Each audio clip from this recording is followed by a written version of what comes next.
Welcome back to STL TV Live. I'm Sarah Bernard, and I'm joined by Wrigley and Jenna Chierek of St. Louis Effort for AIDS. We've been talking about this being the 30th anniversary year of the St. Louis Effort for AIDS, started in 1985.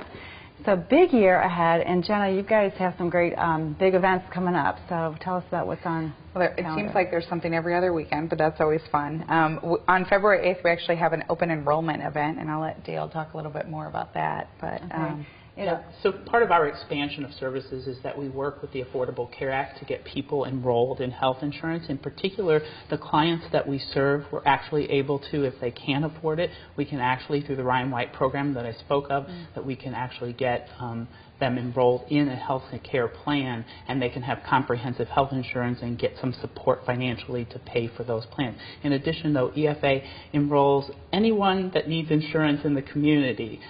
We actually serve the entire state except for the Kansas City region, and our event will actually be open to the public, and there's fun activities as well. We have a YouTube video that's coming out about the Affordable Care Act that we produced, and then we also will have, you get discounts on an all-you-can-eat chicken dinner at Miss Leon's. So. There you go. Bring them Nobody out. can turn down. So why is it important to you, St. Louis Effort for AIDS? You obviously are, just based on your name, you're centered on St. Louis and AIDS as a disease, HIV/AIDS.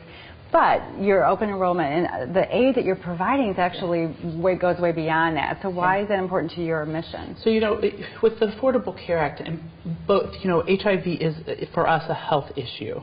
And we believe that it, again, Jenna has mentioned this before, but it's about that testing and knowing your status is so important to everybody's health. So if you have any risk factor that you can test, and you can test for free, it should be a standard of care. That's what we want to promote. But we want to promote health care for all. And that entails a lot of things. And so being able to get individuals in our community enrolled in health insurance that may never have had it before, it starts with we now can get people who have pre-existing conditions enrolled, but actually many people in our community get enrolled, and it's about health. And so that's where EFA's role is. Do you all find that there's still a fear of being tested for HIV/AIDS, for STDs, and how do you communicate to people to help them get past that?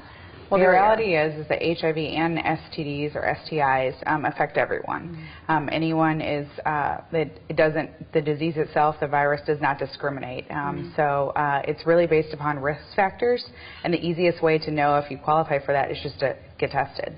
And it's free at our at EFA and at many other places around St. Louis. But the point is that by updating your status, you have better knowledge about your health and how to move forward in your life. So do you want to talk about some of those risk factors that people should be aware of? Dale? Yeah. So again, there's a lot of risk factors, but again, in general, the recommendation is anyone between the ages of 13 and all the way past 64. Again, if you're sexually active, if you don't know your partner and you've had unprotected sex, that you should have that. Again, it's blood to blood and bodily fluids that actually transmit the virus. So again, in relationships, it's good to talk to your partner, know who your partner is. But if you don't, then maybe both of you can go and test together if that's the case. Again, if you have multiple partners, that would be another reason. Drug use, again, intravenous drug use, with not sharing needles, again, can be a risk factor. So I'd say if you have a fear, maybe there's a reason. That's right. That's right. Yeah. And young people make up the largest part of our new infections. So again, it's that youth and risk factor.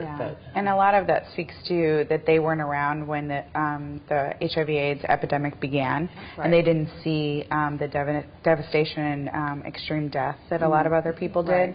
And now they just see a lot of people living with HIV and having healthy lifestyles and happy. And so that's a great image, but at the same time they have to understand that in order to maintain that, there are still side effects of the medication, things like that. Yeah, and honestly, you guys are so nice. I think we could just send people to your office, you'll hold their hand, right? And of course, make them feel comfortable.